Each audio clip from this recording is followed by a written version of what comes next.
É isso aí, minha rapaziada. Vamos chegando pós-jogo de Vasco e Botafogo. 3-0 Botafogo no tapetinho do Engenhão em mais um jogo de full experience Fernando Diniz, né? O Vasco da Gama se notabilizou nas últimas rodadas por ser um dos melhores em determinados momentos, até apontados como o melhor time do retorno, estava apresentando de fato um futebol diferente, bom de se ver, que conseguia resultados. Passamos pelo momento mais difícil da tabela e passamos bem. Ganhamos do Cruzeiro, fizemos jogo bom contra o Flamengo, ganhamos do Bahia, fizemos uma série de resultados muito difíceis. E nos últimos 2 jogos a gente se encontra com a contracapa do técnico que é figura central para esse bom momento do Vasco que a gente vinha tendo. O Vasco, ele vira um time de topo de tabela com a chegada de Carlos Cuesta, Robert Renan e Barros fundamentalmente. Porém, é inegável e absolutamente inegável que é um time que consegue os seus resultados com o bom futebol que estava apresentando através do trabalho do Diniz. O Diniz é figura central do Vasco, que vira um dos times mais fortes do campeonato nessa sequência dos últimos 10 rodadas, 9 rodadas. Mas a gente sabe, minha gente, que tem umas certas percepções de jogo do Diniz que às vezes elas vão contra e ignoram e negligenciam algumas coisas que, para nós aqui, enquanto torcedores, não estudiosos do futebol, analistas, comentaristas, enfim, torcedores em qualquer mesa de botequim, nos parecem óbvias. Ele vai contra o óbvio e, via de regra, ele negligencia muito a parte defensiva do time. Parece que não há uma percepção do Diniz de que um time garantir uma solidez defensiva é parte fundamental para que ele possa fazer o melhor na sua parte ofensiva. A gente viu isso acontecer em diversos momentos e a gente viu isso acontecer na fuga do óbvio de maneira muito patente no último jogo contra o São Paulo, quando a loucura vem aos 13 minutos do segundo tempo, num jogo que a gente estava muito bem naquele segundo tempo para buscar o empate e a virada. O time se desarruma, o Vasco não se encontra mais, o Vasco passa a dar espaço, o Vasco passa a ter chance de ser machucado, não vinha sendo machucado, né? Foi um primeiro tempo contra o São Paulo que teve alguns momentos interessantes do São Paulo, mas o gol veio num lance fortuito na falha do PH na cobrança de escanteio com o pênalti marcado. Hoje, uma história similar no pênalti marcado no fim do primeiro tempo, porém muito distinta no próprio desenho da partida no primeiro tempo, né? O Vasco, desde o início, numa escalação que a gente já previa que podia trazer algumas complicações, desde o início a gente viu um Vasco completamente perdido no jogo, o Botafogo dominar o jogo, o Botafogo já buscando o gol e chegando com perigo em algumas jogadas. O Léo Jardim chega a fazer um milagre ali, numa jogada de puro reflexo, tira uma bola muito difícil. Enfim, o Vasco estava completamente entregue no que a gente previa, né? A gente previa que perder o Nuno ia ser muito duro, a gente previa que essa inversão do colombiano pela esquerda, ele que tem uma característica fundamental de levar para a linha de fundo, que não tem a perna esquerda, ele é fundamentalmente jogador de velocidade e de trabalho com a perna direita para levar para a linha de fundo e conseguir as assistências que conseguiu em diversas fases, em diversos momentos dessa boa fase do Vasco da Gama. Pela esquerda não funcionou, tampouco funcionou naquele papel fundamental que o Nuno tem, que é de participar se doando e se sacrificando. Ele que não é um jogador que chama atenção pela parte defensiva, mas chama muito atenção pela doação tática, pela parte tática, pela inteligência, pelo cumprimento dos papéis que certamente o Diniz pede para ele. E é ele que sempre consegue dobrar a marcação lá com o Piton pelo lado esquerdo defensivo do Vasco. A gente não viu o colombiano conseguir fazer isso no primeiro tempo e viu um espaço danado para o Botafogo atacar ali pelo lado esquerdo. A gente conhece o Piton, sabe que se não tiver bem guarnecida a defesa, bem encaixada a marcação, se tiver com apoio ali, ele fica perdido. Foi assim que o Vasco sofreu muito no primeiro tempo. Foi assim que a gente nem conseguiu chegar na área do Botafogo. O Diniz rapidamente, pelo menos, percebeu essa falta de participação do Rayan na direita, falta de efetividade do colombiano pela esquerda na parte ofensiva, inverte ali a partir dos 30, vou chutar aqui, do primeiro tempo, inverte os dois atacantes do Vasco, o Vasco começa a pelo menos encontrar uma jogada que é dependendo do seu jogador mais perigoso, o Ryan, consegue boas jogadas para cima do Barbosa, aquele 1 contra 1, o colombiano não tinha ganhado uma, o Barbosa já sabia que ele ia. Sua voz ficou ruim. Duas escapadas, diga, Tiru. Voltou. Ficou meio ruim uma hora ali, mas voltou. O Ryan consegue duas escapadas nesse 1 contra 1 com o Barbosa, varia ali entre buscar esse espaço aberto e buscar um espaço no entrelinhas do Botafogo, consegue outras duas arrancadas pelo meio, o Ryan também, a gente consegue um pouquinho ali de pelo menos aproveitar uma das nossas armas, que é o Ryan. Mas aí, cara, vem o fim do primeiro tempo e a gente aqui, né, Tiru, na transmissão, fazia a avaliação do primeiro tempo e destacava, porra, o Tietê tá de novo mal, o Vasco de novo não tem pegada no meio campo, porra, não deu certo essa, com Verrete e colombiano torto pela esquerda, e não tá legal, cara, temos que refazer isso daí. Cadê aquela dupla de volância que a gente acreditou que, junto com a boa dupla de zaga que a gente tem, era o nosso quadrilátero de ferro, o quadrilátero da porrada, é Hugo e Cauã, dando a sustentação defensiva junto com os zagueiros, para o Vasco poder jogar o futebol do Diniz, poder se arriscar, poder marcar alto, poder ser ousado no ataque. Cadê aquilo? Porra, caramba. Cadê aquele Matheus França, que era para ser um jogador diferenciado? Então vamos ver que ele talvez tenha as características mais similares ao do Nuno. Talvez o Matheus França por ali, corrigir aquele ataque, volta o banquinho para o Verrete. Enfim, corrige as coisas que a gente está vendo que não tá legal, de acordo, Felipe Tiru, com os nossos melhores momentos nessa sequência, mano. E aí você já matava, né, Tiru? Pô, não tem jeito. Ele não vai fazer isso. Ele vai inventar uma outra parada. E foi o que aconteceu. Foi Matheus França de 8. A partir dali, cara, sinceramente, Tiru, logo no início do primeiro tempo, eu já vi que não ia dar em nada. E foi assim que se seguiu o jogo. Não deu em porcaria nenhuma pro Vasco da Gama, cara. Difícil, hein? Cara, pois é, hoje acho que, porra, é um jogo em que em nenhum momento, né, deu pra ter esperanças, né? O jogo começa esquisito, você vai numa de que, vamos ver se acerta, mas o time não melhora. Aí a gente identifica que, que os problemas são os jogadores queridos do Diniz, né? Os problemas a gente já imaginava antes, já previa, né? Como você bem falou, é complicado, porque são jogadores que o Diniz tem alta conta. O Verrete, ele vai virar essa sombra. Conseguimos barrar o Verrete do time titular. Mas ele é um cara que, pô, quando alguém do time do titular, alguém do ataque for desfalcado, quem vai entrar vai ser o Verrete, né? Essa tem sido a...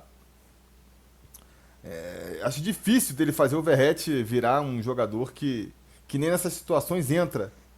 A mesma coisa com o Tietê. A gente acho que faltou, eu lamentei na época, a falta de uma sequência maior com o quadrilátero de ferro que a gente chama, sabe? Pra ele se consolidar, porque ele foi usado poucas vezes. Porque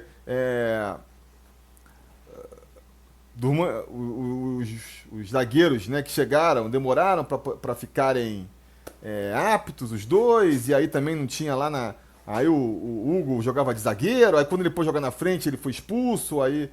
Enfim. Então, assim, não ficou claro pro Diniz isso que é claro pra gente, né? Da consistência ali, da segurança, da solidez, que você fechar um pouco mais a casinha atrás. Então, cara, é isso. A gente viu que começou o jogo, a gente viu, não tá bom. E, porra, dificilmente vai ficar. Dificilmente vai ficar.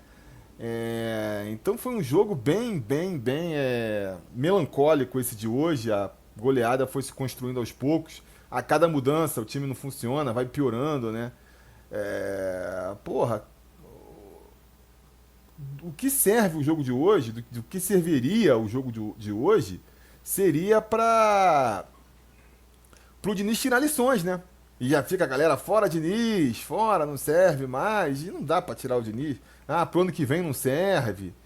Cara, eu acho que o Diniz, cara, tem um potencial, que a gente fala assim, pô, o Diniz traz esses jogos como o de hoje Mas os melhores jogos do Vasco também são mérito de Diniz, né? A gente dificilmente veria o Vasco jogando tão bem quanto jogou nessa temporada, nos seus melhores momentos, com um outro treinador.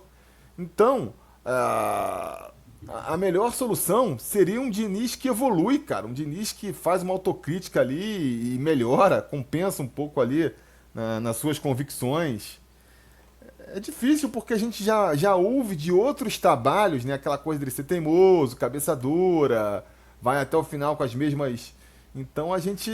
É difícil, mas por outro lado, porra, uma hora também há de amadurecer o nosso Fernando Diniz. Vamos ver. Acho que a reta final aí do campeonato. É claro, a gente vai continuar jogando para tentar ir o mais longe possível, né? Que nem você comentava no pré-jogo. Até por questões, não tem por que pensar o contrário. Mas eu acho que o mais longe que a gente consegue ir agora, no máximo, é um G8. Tentar pegar um G8 ali para ver, para ficar ali na butuca, caso não consiga pela Copa do Brasil, pode pingar pra gente. É o máximo de pretensão que dá para fazer hoje. Não dá para buscar o Fluminense, não, tio? Cara, o Fluminense, vamos ver como é que ele vai jogar amanhã, mas ele já tá 5 pontos na nossa frente. E são 6 rodadas que a gente tem para tirar, entendeu? A gente teria que. São 2 rodadas que a gente tem que vencer e eles perderem, entendeu? Isso se eles não ganharem amanhã. Se ganharem, aí abre a distância para 8 já. Aí fica muito difícil. Vamos ver. São Paulo saiu na frente do placar, agora tá um pênalti pro Flamengo aí. 7 minutos de jogo e já tá 1-1. Tá frenético o negócio lá na Vila. Acho que essa disputa aí pro oitavo tá mais pra gente, né? O São Paulo perde hoje, fica só 2 pontos na nossa frente. O Corinthians perdeu também. Então fica mais um campeonato ali que, cara, uma rodada a gente consegue ultrapassar. G7, não sei, né? Se a gente ganhar todos daqui pra frente, de repente o Fluminense consegue aí perder uns 2 jogos nos próximos 6, 7 jogos deles, né? Vamos ver. Mas assim, isso passa por um time que vai se acertar, né? Vai ter mais um desafio aí contra o Juventude, cara. O Juventude tá longe de ser uma carne assada, os caras vão jogar fechadinho. O Vasco tá tendo dificuldade de fazer gol. Já é a segunda partida que a gente não consegue fazer gol. Os caras vão sair em velocidade. É aquele tipo de time que, cara, explora as fraquezas do time do Diniz. Se o time não tiver encaixadinho, se o time voltar a mostrar as deficiências que já mostrou em outros momentos do campeonato, aquela marcação frouxa lá na frente, entendeu? Um time que, dá espaço para o adversário jogar, um time que não consegue também ter o controle da posse de bola, erra passes fáceis. Vai ser difícil, porque o Juventude vai vir para explorar nossas fraquezas. Depois dessas 2 derrotas e depois dessa goleada hoje, acho que a arquibancada vai estar também impaciente, entendeu? Então um jogo mais fechado ali, para começar aquele burburinho, não custa nada. Vamos ver. Então, assim, acho que a gente tem aí agora 6 jogos para, por um lado, acertar para tentar fazer também, né? O ir mais longe. Se o máximo que dá é o 8º lugar, que a gente brigue por esse 8º lugar. Acho que pode. Não só tem a questão financeira, tem a questão de poder cair, pingar ali uma vaguinha na Libertadores. E principalmente, né, cara? Pra acertar o time pensando nas finais da Copa do Brasil, cara. Não pode deixar o time perder ali o momento que tava, né? Acho que o Diniz tem que conseguir usar esses jogos para entender o que funciona e o que não funciona nesse elenco do Vasco. Aquela coisa que, voltando um pouco no que você já comentou, né? As paradas que todo mundo tá vendo, como é que o Diniz não vê, cara? Tem que começar a testar, a pensar, alguém conversa com ele, cara. E se a gente começar ali, o Tietchan não tá funcionando, não tá dando esse giro de bola, cara. Será que a solução é botar o Matheus França? Será que o Matheus França pode mesmo ser um volante, cara? Ai, cara. Ai, Felipe Tiru, dá um, né? Não dá um. Cara, porra, na moral, Diniz, porra. É porque assim, se ele não começa com Barros e Hugo Moura, ele não vai colocar ao longo da partida. Você pode ter certeza que não vai. Porque se o time estiver ganhando, não precisa. E se o time estiver perdendo, ele não vai retrancar o time com o time atrás do placar. Ou com o time precisando vencer. E quais são as chances dele que você tem, que você imagina, da gente descobrir que no sábado ele vai entrar com Hugo Moura e Barros? Eu acho que é 0, cara. Acho que é 0. Mas, enfim, temos aí um pouco mais de um mês, né? A, o primeiro jogo da semifinal é no dia 10 de dezembro. 6 jogos pro Diniz, cara, tentar perceber essas coisas. Não só um time titular, acho que a gente tem um time titular meio desenhado aí. A questão é mais o Tietê, né? E aí, se o Tietê não for jogar, quem seria esse substituto do Tietê? É uma questão que ele tem que resolver. E principalmente, cara, que mudanças fazer no decorrer da partida, porque isso não tá muito claro ainda, né? Acho que se o time tá vencendo, se o time tá funcionando, quando dá uns 20 ali, 25 do segundo tempo, troca troca o Nuno pelo DVD, troca ali o Coutinho pelo França, a coisa meio que vai funcionando. Agora, e se não estiver funcionando? Se estiver empatando, se estiver perdendo? Essa solução não tem ainda. Sempre que ele tenta mexer, a gente está atrás no placar, o time piora, né? Tá aí o João, que certamente também tá bolado. Mas, porra, João, caraca, o chat tá. Não, hoje tá boando, moleque. Não, mas é foda porque 3-0 realmente é sempre uma derrota que pega duro, né? Ainda mais num clássico.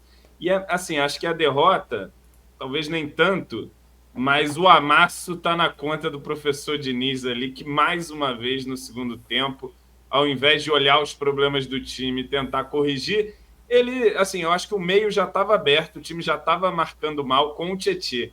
E aí ele tira o Tietê, que eu acho até certo, mas aí coloca o França e não melhora o time de forma alguma, assim, né? Na intenção de melhorar o time com bola, o França até acertou um passe ou outro ali numa saída, mas continuou o mesmo problema do time exposto, né? E a gente acabou, o jogo, o segundo tempo, se desenhou para ser matado num contra-ataque e assim aconteceu. Podia ter acontecido até antes, né? Quando acontece, ele já tinha colocado o Hugo no lugar do Barros, o que também não corrige o problema, né? Continua deixando o meio exposto da mesma forma, e até numa jogada com o Hugo, um erro de passe do Ryan ali, que o Hugo passa da bola, a gente toma o contra-ataque, depois toma o terceiro gol. Enfim, acho que foi uma derrota merecida. O Vasco já não jogava bem no primeiro tempo, e no segundo o professor não foi para corrigir o problema, ele foi para dobrar a aposta e acabou colhendo aí um resultado que acho até que ficou barato, cara. Se o Botafogo tivesse forçado mais, poderia até conseguir um resultado mais elástico. Com essa derrota, a gente fica muito longe de G6, né? G7 aí com o Fluminense. Vamos ver o que acontece amanhã no Fluminense Mirassol. O Corinthians perdeu, né? Acho que foi um resultado até surpreendente diante do Bragantino. Mas estou vendo aí o São Paulo está empatando com o Flamengo. Vamos ver o que acontece. Mas G6 ficou muito difícil. G7 vamos ver. E repito, acho que a gente tem que tentar pelo menos guardar a 8ª posição ali. E, enfim, para isso vai ser fundamental já vencer o próximo jogo contra o Juventude, que não vai ser um jogo fácil, porque o Juventude ganhou hoje na rodada e vai vir aí com uma última esperança, né, nesse jogo. Vai ser mais um jogo tenso, mas acho que é jogo para a gente tentar se impor e voltar ao caminho das vitórias. Mas hoje foi mais um baque.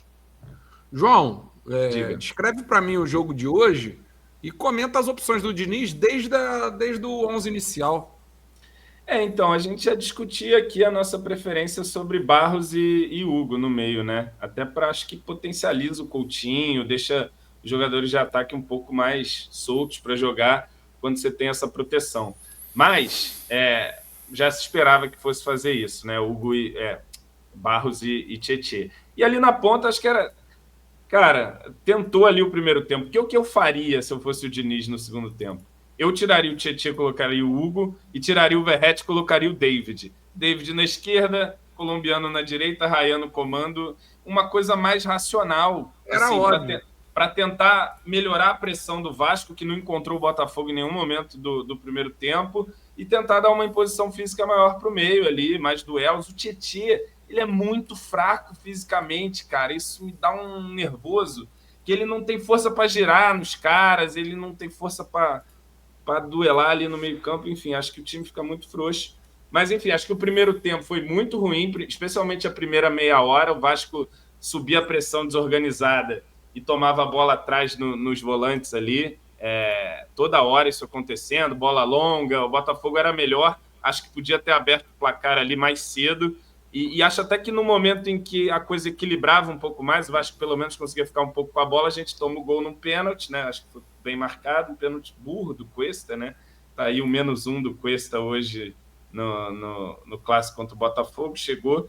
E aí no segundo é isso, cara. Acho que o Diniz dobrou a aposta no que não estava funcionando e a coisa nem melhorou com a bola. E a gente continuou sendo um time com muita dificuldade de retomar, né? O Botafogo tocava a bola com uma tranquilidade muito grande, já no 1-0. A gente até tem uma oportunidade ali de empatar, que acho que foi o nosso único lance, né? Com o Andrés Gomes, que erra muito, mas também tenta muito e conseguiu ali essa única boa jogada, né? Que podia ter resultado até num empate ali naquele momento do jogo, mas o jogo estava totalmente desenhado para terminar como terminou, o Botafogo matando num contra-ataque, e acabou acontecendo e a gente perde feio, né? Podia ter perdido, mas não precisava ser tão feio. Acabou que ficou um resultado elástico, mas merecido e que baqueia a galera, né? Vamos ver como o time vai reagir a isso. Tem que reagir já no fim de semana, mas é um baque, né? Vinha bem numa sequência boa e perde para o São Paulo. Acho que jogando melhor do que jogou hoje, né? Mas perdeu também e hoje foi dominado pelo Botafogo do início ao fim. E teve uma derrota merecida, mas que eu espero que a partir dessas derrotas sejam extraídas algumas lições, né? Como essa coisa de abrir, ainda mais nessa circunstância de você abrir o meio num time que estava ali pronto para esse contra-ataque e ainda mais num tapetinho, que é um território que convida para você ser atropelado em transições se você não tiver bem organizado defensivamente, e foi o que acabou acontecendo, né? Vambora, meus amigos. Vamos de Bovasco? Bora. Léo Jardim e Rayan empatam na primeira posição. Rayan cai um ponto ali. Cauã Barros e Paulo Henrique na sequência. Carlos Cuesta, Nuno Moreira, Verrete, Felipe Coutinho, Robert Renan, Andrés Gomes, Tietê. Estão aí os jogadores na sua ordem. Lá embaixo, Matheus Cocão, Lucas Piton, Puma Rodrigues e Thiago Mendes. Os jogadores claramente mais desvalorizados desse elenco. São jogadores menos utilizados também, e isso evidentemente conta bastante. Vamos ver a média do time antes que qualquer coisa? Deixa eu tirar aqui para a gente ver a média. Olha só a queda que o Vasco tem nesse jogo de hoje. O Vasco vinha numa sequência ali com o Carille, aos trancos e barrancos, desaba na era Felipe, para a gente ver aqui, essa queda aí é o vexame contra o Porto Cabello, por exemplo.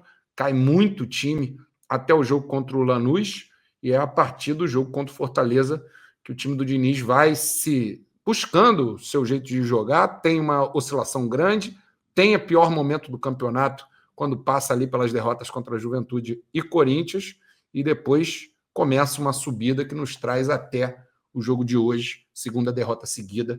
O Vasco a gente caindo. já perde um pouquinho ali contra o São Paulo. A gente tava para chegar no zerar, e aí começa a cair de novo. É isso aí. Vamos ver como é que fica esse jogo na nossa lista aqui do Ibovasco. Você que não conhece o Ibovasco, abre aí no teu computador. Dá para ver no celular também, mas no celular não vê tão bem, não. Abre numa tela grande e você pode brincar nisso tudo aqui que a gente está brincando. É ibovasco.com.br. Você tem um registro ali de todas as atuações dos times e você pode mexer aqui em tudo isso. Aqui estão as partidas, as melhores partidas, segundo as nossas avaliações no Ibovasco, e vamos ver aonde que essa partida foi parar. O jogo contra o Botafogo está lá na rabeira. Olha aqui, ó. Não, campo neutro. Esse aqui é o de Brasília. Está abaixo do de Brasília? Caralho. 43º pior jogo da temporada. Meus amigos, esse jogo ficou à frente apenas de Porto Cabello, Independente Del Valle, Corinthians, aquele 3-0 com o time reserva do Carille, e logo depois é o Botafogo. Tá bem ranqueado. O jogo pior que o jogo com o Juventude, por exemplo, a gente colocou aqui. Um jogo pior que o 3-0 contra o Palmeiras. Com o Juventude eu tenho até... não dá para ter dúvida, não. É 3-0 fora o baile, né? Não tem jeito, tá bem ranqueado, né, João? Esse contra o Palmeiras era um jogo difícil, mas enfim, o time vai todo muito mal. Mirassol, acho que o resultado deixou a gente muito puto, né? Enfim, então aí os piores jogos da temporada. O melhor jogo continua sendo o 6-0 contra o Santos. No ranking de performance, vamos ver se tem alguma alteração. Cauã Barros continua sendo, mesmo com o -1 de hoje, o jogador mais valorizado. E entra aqui pela primeira vez, por completar 10 jogos, Robert Renan. E como a gente previa, já aparece na segunda colocação, entre a maior variação, né? Os jogadores que mais variaram para cima durante todos os seus jogos. Quem não pegou a fase mais trevas do time se livrou, né? O Robert Renan e o Barros, que não à toa são apontados como fatores que fizeram o Vasco melhorar, não pegaram e estão aí valorizadíssimos pelas boas partidas que vem fazendo. Andrés Gomes aparece em terceiro, João. Rayan caiu para quarto, Léo Jardim é o quinto colocado. Olha o Matheus França aí, ó. Mas que o Matheus França, ele estava entrando legal nos jogos, assim, razoável, quando entrava num sistema mais racional, né? E até quando entrou no desespero contra o Vitória ali, eu acho que a gente pontuou ele, porque eu acho que ele entrou bem ali, segurando uma bola no meio e tal. Mas entrando de volante aí, cara, se continuar nessa, daqui a pouco tá vermelha a nota dele. E ele também é muito favorecido, né? Favorecido, os jogadores fizeram esse Vasco desse momento, né? Mas ele, que não é tão preponderante como o Renan, o Cuesta e o Barros, né? Nessa mudança do Vasco, é favorecido porque ele jogou em todos os jogos da nossa melhor fase, né? Os jogos que ele jogou é sempre na nossa melhor fase, então o time todo oscila para cima, né? Eu estou curioso aqui de ver o ranking dos bagres, meus amigos. Eu quero ver aonde que está o Diniz nesse ranking aqui. Olha aí, já é o segundo com mais registro ao lado de Lucas Piton de bagre da partida. Nosso Fernando Diniz. João Vitor segue sendo líder, 6 vezes o pior em campo do Vasco. E na sequência já é Diniz e Piton, com 5 partidas cada um. Felipe Coutinho e Verratti tem 4 cada uma. Depois tem Hugo Moura, Paulo Henrique, Lloyd Augusto, olha aí, e Lucas Freitas com 3 partidas cada um. Alex Teixeira está por aqui também, 2 partidas. Enfim, esses foram os piores em campo por mais vezes no Vasco. Deixa eu ver aqui no craques da partida, quantas vezes que o Diniz foi craque da partida. Uma vez apenas a gente colocou o Diniz como craque da partida. Teve algumas partidas que ele merecia compartilhar o craque da partida com outros jogadores. Mas o positivista Felipe Tiru impediu que essa justiça fosse feita. Está aí registrado um craque da partida para o Diniz. Verratti é o líder ainda com 6 jogos em que ele foi decisivo. O que mostra como o Diniz, assim, eu acho que a gente realmente, em algumas partidas, acaba que o brilho individual de algum jogador se sobressai, né? E aí, enfim, vira o craque. Acho que tem que ser mesmo, o jogador é que resolve a coisa lá dentro de campo. Mas como as derrotas têm assinaturas, né? Quase todas as derrotas do Diniz, ele é o bagre, a menos que alguém faça uma cagada, que a derrota costuma ser bem perdida mesmo, né, cara? É foda, né, cara? Botar os jogadores de volta na tela aí. Esse foi o Ibo Vasco. É isso, boa noite aí para geral. Vamos nessa. Mais um pós-jogo. Não estão querendo que eu beba toda a minha cachaça. Então, estamos aí. E amanhã estamos de volta, né? Será que sou eu na live? Puta que deprê, hein? Se for. Mas estamos aí. Não, eu acho que a gente está na sexta, eu e tu. Olha aí. Até lá deu para digerir um pouquinho melhor, né? Aí já tá pensando no jogo seguinte. É isso. Boa noite, Ru. Eu vou enforcar o Talat, Jucano. Só deixar esse meu último recado aqui, que ele vai ser enforcado. Olha aí. Isso, ó. Discurso de ódio aqui no Expresso 1900. Ameaças. Boa noite, Tio. Boa noite, galera. Vamos aí, encerrando mais uma jornada de Vasco de cabeça inchada. Com ela, mais uma live aqui do nosso Expresso 1923. Hora de dizer boa noite, Rio. Tchau, Brasil.